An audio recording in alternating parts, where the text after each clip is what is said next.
Hello everyone, আসসালামু আলাইকুম। চলে আসলাম নতুন একটি ভিডিও নিয়ে। আজকে আমরা চলে যাচ্ছি মানিকগঞ্জ। এখানে যাওয়ার জন্য আমরা সেই সকাল 6টার দিকে রওনা দিয়েছিলাম। তো প্রথম একদিন ওইখানে আমার এক নানু বাড়িতে থাকি। আমাদের পৌঁছাতে পৌঁছাতে প্রায় দুপুর হয়ে গিয়েছিল।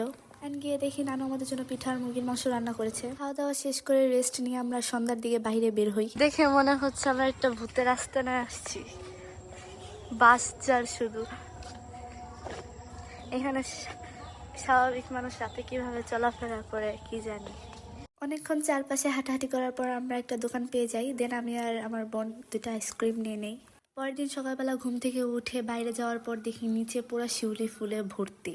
আমার শিউলি ফুল অনেক পছন্দ, আর এখানে এসে আমি গাছ ভর্তি শিউলি ফুল পাবো আমি কখনোই ভাবি নাই। আমি তো গাছ ছাকানো শুরু করেছিলাম এত ফুল দেখে। আমার নানু আমাকে বলছিল যে এখানে নাকি সারাদিন বৃষ্টির মতো গাছ থেকে ফুল পড়ে। এখানে আমি এক বাটি ভর্তি করে ফুল টুকিয়েছিলাম। তারপরও নিচে এত ফুল পড়া ছিল, আমার মনে হচ্ছিল আমি গাছটা নিয়ে গাজীপুর চলে আসি। সকালবেলা খাবার দাবার শেষ করে আমরা বেরিয়ে পড়ি চরে যাওয়ার জন্য। এই তো আমরা ঘাটে চলে এসেছি। এখান থেকে নৌকা করে আমাদের যেতে হবে। যেহেতু আমরা বর্ষার পর এসেছি, সো মানিকগঞ্জে এখন চরে প্রচুর পানি। এর কয়েকদিন আগে নাকি আরও ছিল। এখানে চায়ের দোকান ছিল, সবাই বসে পড়েছে চা খাওয়ার জন্য। আমিও একটা দুধ চা নিয়ে নেই। এত সুন্দর একটা পরিবেশ, দেখতে দেখতে চা খাওয়ার মজাই আলাদা। চা খেতে খেতে আমি দেখতে পাই একটা কুকুর সাঁতার কেটে কেটে আসছে। জিনিসটা খুবই মজা লেগেছে আমার কাছে। আমি কখনো এইভাবে কুকুরকে সাঁতার কাটতে দেখিনি। তারপর আমরা রওনা দিয়ে দিই। এইভাবে নৌকায় করে যাওয়াটা সত্যি বলতে আমার খুবই ভালো লেগেছিল। গ্রামের কথা কি আর বলবো, গ্রাম বরাবরই আমার খুব পছন্দ। যখনই এখানে আসি এক অদ্ভুত প্রশান্তি আমাকে ছুঁয়ে যায়। তারপর আমরা নৌকা থেকে নামি। নৌকা থেকে হাঁটার পর আমাদের অনেক দূর হাঁটতে হয়। বর্ষার এই সময়টা ছাড়া এখানে যে কোনো সময় গাড়ি নিয়ে আসা যায়। আমি গতবার যখন আমরা এসেছিলাম তখন আমরা গাড়ি নিয়ে এসেছিলাম। এখানে বর্ষার সময় এখন পুরোটাই পানি, যার কারণে এখন আর অটো নিয়ে আসা যাবে না। এখানে প্রায় বেশিরভাগ রাস্তাটা আমাদের হাঁটতে হয়েছিল, এত রোদ। হাঁটতে হাঁটতে আমার নতুন জুতায় পা ছুলে গিয়েছিল। দেন কি আর করার, জুতাটা খুলে হাতে নিয়ে হাঁটতে হয়েছে। আমরা অনেক দূর হেঁটে আসছি। এখন হচ্ছে ওইখানে গাছগুলোর পর একটা নদী আছে, এই নদীতে আমাদের আবার নৌকা করে যেতে হবে। তারপরে হচ্ছে আমরা আমাদের বাসায় পৌঁছাতে পারবো। আর অনেক দূর ওদিক দিয়ে ঘুরে ঘুরে ওই পাশে যেতে হবে। এখন আমরা একটা কলা বাগানের ভেতর দিয়ে যাব। এই যে হচ্ছে রাস্তাটা। তো গাইস আমরা চলে আসছি। বোন এখানে বসে পড়েছে। এত দূর রাস্তা হেঁটে আস্তে আস্তে ক্লান্ত সবাই। আমরা বাগানের ভিতরে ঢুকে বসছি। এই তুই এখানে বসে আছিস কেন? অবশেষে কলা বাগানের ভিতরে ঢুকে একটু ঠান্ডা আবহাওয়া পাইছি। এত রোদের মধ্যে হাঁটতে হাঁটতে অবস্থা খুবই খারাপ হয়ে গিয়েছিল। এখানে আব্বু একটু পর পর ফোন দিয়ে খবর নিচ্ছিল।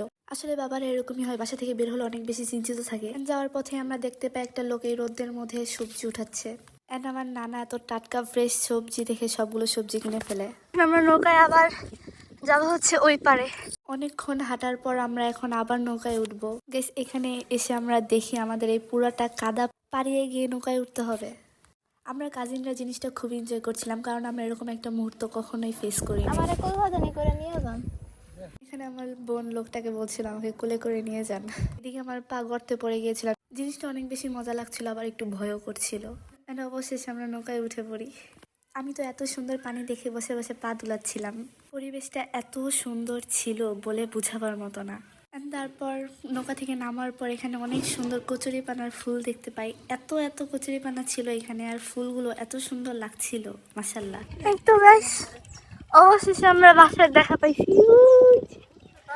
আমাদের আবার এতটুকু হেঁটে হেঁটে যাওয়া লাগবে। বাড়িতে আসার পর এত বেশি টায়ার্ড ছিলাম, আমার আর কোনো ভিডিও ক্লিপ নেওয়া হয়নি। দেন রাতের বেলা ফোন চার্জে দেওয়ার সময় গিয়ে খেয়াল করি এখানে চার্জে দেওয়ার মতো 3 প্লাগ নেই। এখানে আশেপাশে তেমন কোনো বাড়িও নেই, অনেক দূরে দূরে বাড়ি। তো অনেক দূরে গিয়ে একটি বাড়িতে গিয়ে আমি পাই। সকালবেলা আমার অনেক তাড়াতাড়ি ঘুম ভেঙে গিয়েছিল। আমার 5:30টার দিকে ঘুম ভেঙে গিয়েছিল। বাইরে আসার পর আমি এত সুন্দর একটা দৃশ্য দেখতে পাই। এখানে কৃষকেরা সকাল সকাল চারা লাগাচ্ছিল। এখানে সূর্যটা এত বেশি সুন্দর লাগছিল। এরকম একটা পরিবেশ কার না ভালো লাগে না। তার একটু পরে আমরা চলে যাই নৌকা নিয়ে শাপলা উঠাতে। আমরা অনেক শাপলা ফুল উঠিয়েছিলাম। আর আমাদের এখানে একটা মিনু আছে, আমরা যখনই যাই ও সারাক্ষণ আমাদের আশেপাশে ঘুরে। আমাদের বাড়িটার সামনে আমার নানা অনেকগুলো গাছ লাগিয়েছে। চারদিকে গাছপালা আর মুক্ত বাতাস, ঠিক এই কারণে আমার গ্রাম এত বেশি ভালো লাগে। অ্যান্ড তারপর আমরা বিকেলে চলে যাই নদীর পাড়ে। এটা হচ্ছে পদ্মা নদী। আমরা যেই সাইডটাতে এসেছিলাম এখানে কোনো মানুষ ছিল না, এত বেশি ভালো লাগছিল, চারপাশটা অনেক শান্ত ছিল। অ্যান্ড তারপরের দিন দুপুরবেলা আমরা চলে যাই পুকুরে গোসল করতে। এখানে একটা দাদি ছিলেন, আমাদের বাড়িটার ঠিক সামনের দিকেই ওনার বাড়িটা। আমরা যখনই যাই উনি আমাদেরকে পুরো গ্রাম ঘুরিয়ে ঘুরিয়ে দেখায়। এখন উনি যাচ্ছে আমাদেরকে নিয়ে পুকুরে। উনি কলসি নিয়ে যাচ্ছেন, গোসল শেষ করে কলসি ভর্তি পানি নিয়ে ফিরবেন। বেড়া। অ্যান্ড এই তো আমরা পুকুর পাড়ে চলে এসেছি। এখানে গ্রামের মানুষ সবাই গোসল করে। আমার কাজিনরা চলে গিয়েছিলেন আমার জন্য, কিন্তু আমার একজন বোন যেতে চাচ্ছিল না। সবার নামা দেখে ওর খুব নামতে ইচ্ছা করছিল, আবার ভয়ও করছিল। অ্যান্ড অবশেষে ও নামে। অ্যান্ড দেন আমিও নেমে পড়েছিলাম। এখানে আমার বোনের হাতটা ধরে রেখেছিলাম। হ্যাঁ দাও দে দে